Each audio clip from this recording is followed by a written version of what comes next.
who is this girl? Do we know her? The prosecution also claimed that wheelbase measurements taken near the spot where Lulu's body was found were consistent with Rick McHugh's vehicle. Yeah, it's 9'6" right on. The defense countered with an expert witness, Pete McDonald, former chief of design for Firestone Tire and Rubber. I also observed that in the test impression, stud holes were present. McDonald testified that the measurements did not match Rick's truck. During the jury deliberations, however, one member of the jury took it upon himself to conduct his own unscientific test, which he then shared with his fellow jurors. Let me tell you this. This past weekend, I took a truck out in a sandy area, spun the wheels, took the same sharp turn. Every time I measured it, I got a different wheelbase measurement. You can't get an accurate wheelbase measurement in sand. Several of the jurors now say that in the end, the issue of the wheelbase was essentially disregarded because it was so confusing. The prosecution presented an awful lot of information that sort of obviously contradicted the defense's presentations. It got to a point where we were being overloaded with information on footprints and tire marks and wheel impressions, and I think that we couldn't grasp onto it. With the wheelbase evidence in dispute, the jury came down on the side of the prosecution. After 2 days of deliberation, they found Rick McHugh guilty. When we return, new evidence suggests that one of the defense's own witnesses may have been responsible for the murder of Lulucourchesne. Unsolved Mysteries on Lifetime will return after this. In order to prove that Rick McHugh was guilty, the prosecution convinced the jury that he had killed Lulucourchesne sometime after they left his residence. However, the only blood found during the investigation was at Lulu's apartment building, not at Rick McHugh's building or in his truck. Let me just go back to that first visit to 20 Academy Street. How long were you upstairs?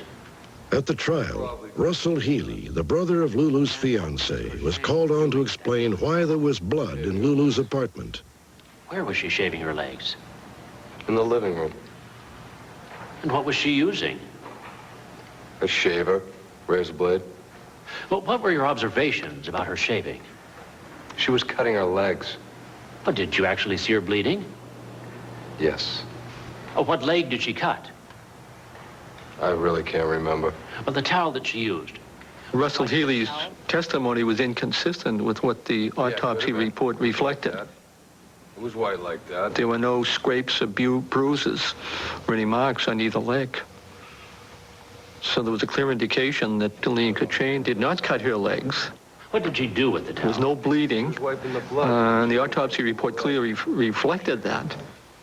Did you make a statement to the police? Yes, I did. Russell Healy's testimony led some to speculate that he was involved. I believe that he murdered her. This woman, Betty Grant, says she went to the police about 4 months after Lulu's murder, even though the police deny it. And what about Russell Healy? An acquaintance through the Dover projects. Betty claims she had heard Russell Healy boast about killing Lulu.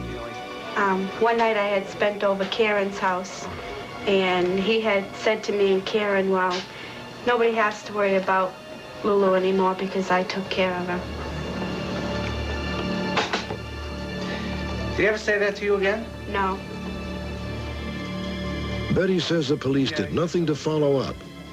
Yeah, thanks a lot, Betty. Then in September of 1991, Betty Grant decided she had to come forward I again. think it's really important that you listen to what I have to say. I do believe what Russell Healy said to me that night. And I believe it just the way he had said it. He was actually, it was like he was actually proud that, you know, just the way he said it. Convinced me.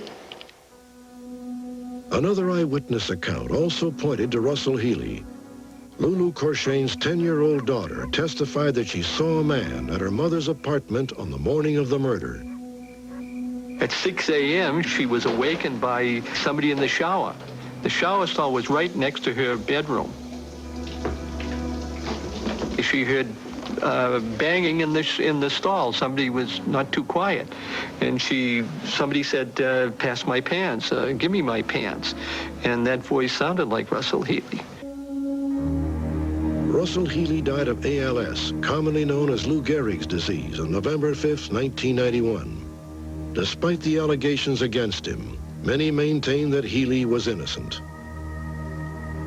It was just a couple days before he died, and I just came out and asked him, "Did you? Was there anything you want to clear up, before you go?" And he said he didn't do it. And that was it. He's meeting his maker. He's not going to lie. I'm certain that there is a great deal of more evidence out there. People who know that somebody other than Richard McHugh committed this crime. And I would just hope that he or she would have enough courage to come forward and to assist Richard McHugh in correcting this injustice. So many friends and family out there that supported me.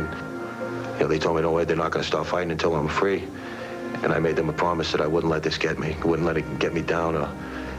I've had my bad days and my good days, but I'm hanging in there. My day will come. Update. On January 19th, 1993, 2 weeks after this story originally aired, Rick McHugh was retried for the murder of Lulucourchesne. 5 weeks later, a jury found McHugh not guilty. He was immediately released from custody and is now back home with his family in Lowell, Massachusetts, after nearly 5 years in prison.